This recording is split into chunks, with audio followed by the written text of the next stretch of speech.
আসসালামু আলাইকুম। বাংলাদেশ বেতার, রাজশাহী। স্থানীয় সংবাদ পড়ছি হ্যাপি রহমান।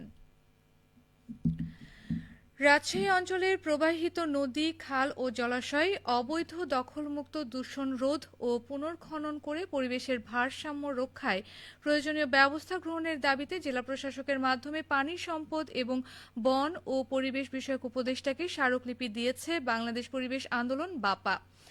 সংগঠনটির জাতীয় কমিটির সদস্য মোহাম্মদ জামাত খান, রাজশাহী জেলা সভাপতি প্রকৌশলী মাহমুদ হোসেন ও সাধারণ সম্পাদক সেলিনা বেগম আজ দুপুরে রাজশাহী জেলা প্রশাসকের হাতে স্মারকলিপি তুলে দেন। স্মারকলিপিতে উল্লেখ করা হয়, পদ্মা নদীর তীরে অবস্থিত প্রাচীন ও ঐতিহ্যবাহী মহানগরী রাজশাহী জেলার অভ্যন্তরে বিভিন্ন নদী, খাল ও জলাশয় বিদ্যমান।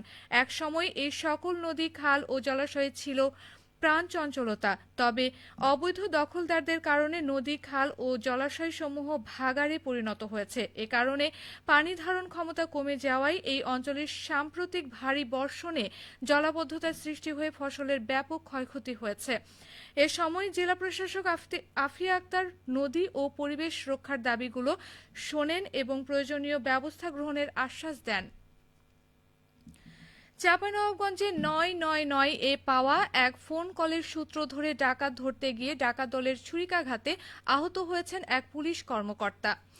গতরাতে সদর উপজেলার ঝিলিম ইউনিয়নের ঝুমারপাড়া এলাকায় এই ঘটনা ঘটে। আহত কর্মকর্তারা হলেন আমনুরা তদন্ত কেন্দ্রের ইনচার্জ উপপরিদর্শক নুরুল ইসলাম। বর্তমানে তিনি রাজশাহী মেডিকেল কলেজ হাসপাতালে চিকিৎসাধীন রয়েছেন। তবে তার অবস্থা আশঙ্কামুক্ত বলে জানিয়েছেন চাঁপাইনবাবগঞ্জের অতিরিক্ত পুলিশ সুপার ওয়াসিম ফিরোজ।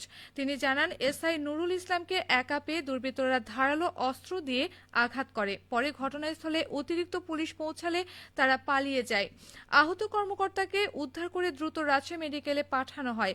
ঘটনার সঙ্গে জড়িতদের শনাক্ত ও গ্রেফতারের জন্য পুলিশ ইতোমধ্যে অভিযান শুরু করেছে।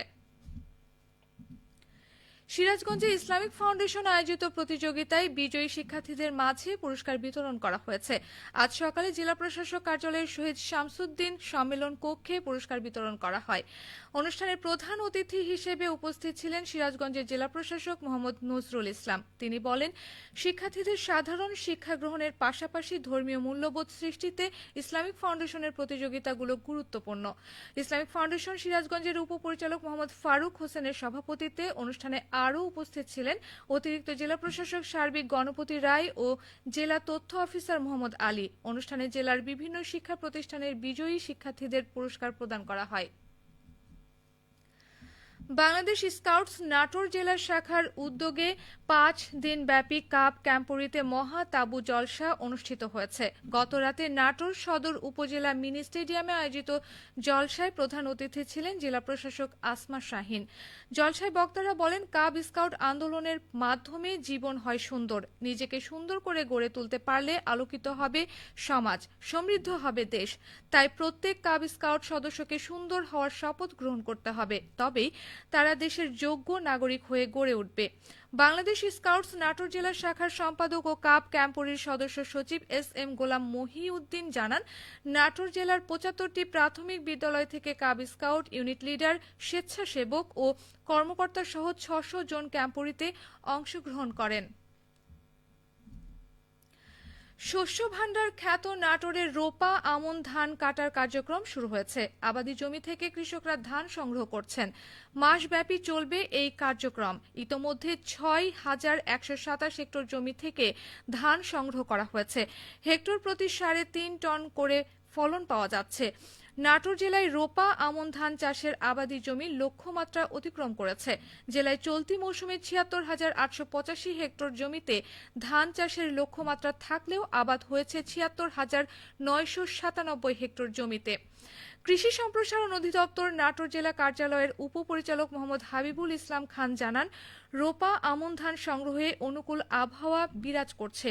কৃষি ব্লকগুলোতে উপসহকারী কৃষি কর্মকর্তাবৃন্দ কৃষকদের প্রয়োজনীয় পরামর্শ দিয়ে যাচ্ছেন। জেলা ও উপজেলা পর্যায়ের কর্মকর্তাবৃন্দ নিবিড়ভাবে পরিস্থিতি পর্যবেক্ষণ করছেন। ধানের মোট ফলন ৪ লাখ টন ছাড়িয়ে যাবে বলে আশা করা হচ্ছে। সবশেষে আবহাওয়া। আজ দুপুর 2টায় রাজশাহীতে তাপমাত্রা ছিল 28.5 ডিগ্রি সেলসিয়াস। এ সময় বাতাসে আপেক্ষিক আর্দ্রতার পরিমাণ ছিল 35%। রাজশাহী ও পার্শ্ববর্তী এলাকায় আজ সূর্যাস্ত সন্ধে 5টা 19 মিনিটে। সংবাদ শেষ হলো। আমাদের পরবর্তী সংবাদ বিকেল 4টা 5 মিনিটে।